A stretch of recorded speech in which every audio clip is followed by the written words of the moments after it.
And the very next morning, like everyone before it, I woke up to a yellow beam of light, making its way through a crack in the blinds, painting the wall of an otherwise dimly lit room. But this time I saw it. This time I didn't close the blinds, I opened my eyes. And sometimes that alone is the little hinge that swings a big door, a door that I walked through.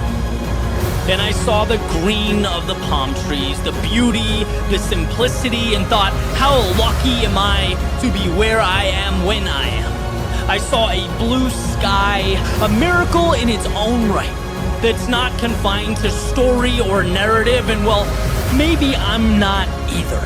The white of the sidewalk leading me to wherever I choose to go next. The red of my running shoes hitting the pavement, the gold of the sun bouncing off the buildings, the black of a cup of warm coffee as I soak in the day, and the teal chandelier that hangs over the horizon as the same sun that started it all retreats after a hard day's work. See, you have everything you need, and life is not always perfect, but it is always what you make it. How things are is not how they should be or need to be, but how you've allowed them to be. And most importantly, black and white does not describe reality so much as it describes what's not there, what's missing from reality. And my hope is to never conform to that sketch or outline that masquerades as truth, but to see beyond it. To find the strength, the courage, the self-belief to pick up the brush and live life in color.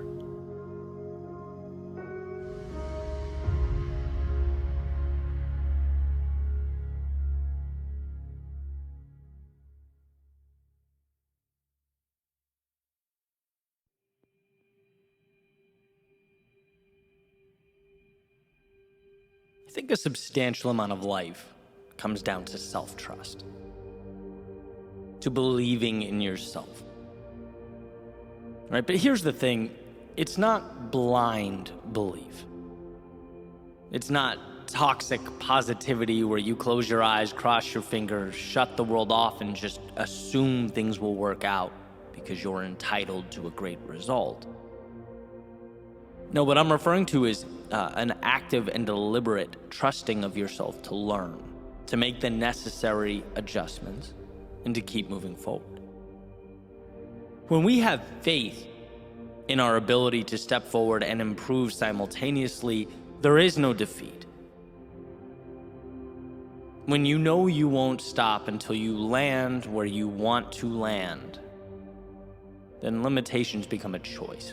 Success in any capacity is a you thing, not an outside thing. And this popped into my head a few days ago during, of all things, a game of axe throwing.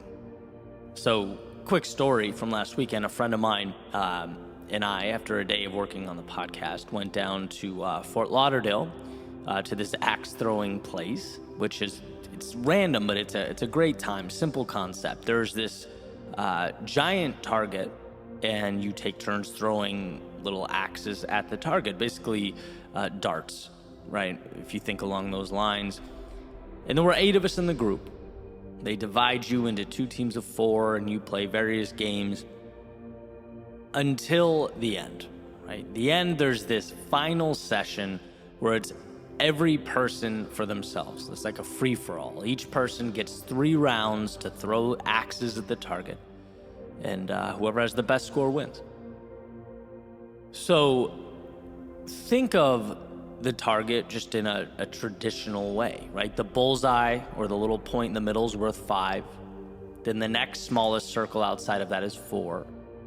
Then 3, then 2, and then the biggest circle along the edge is worth 1.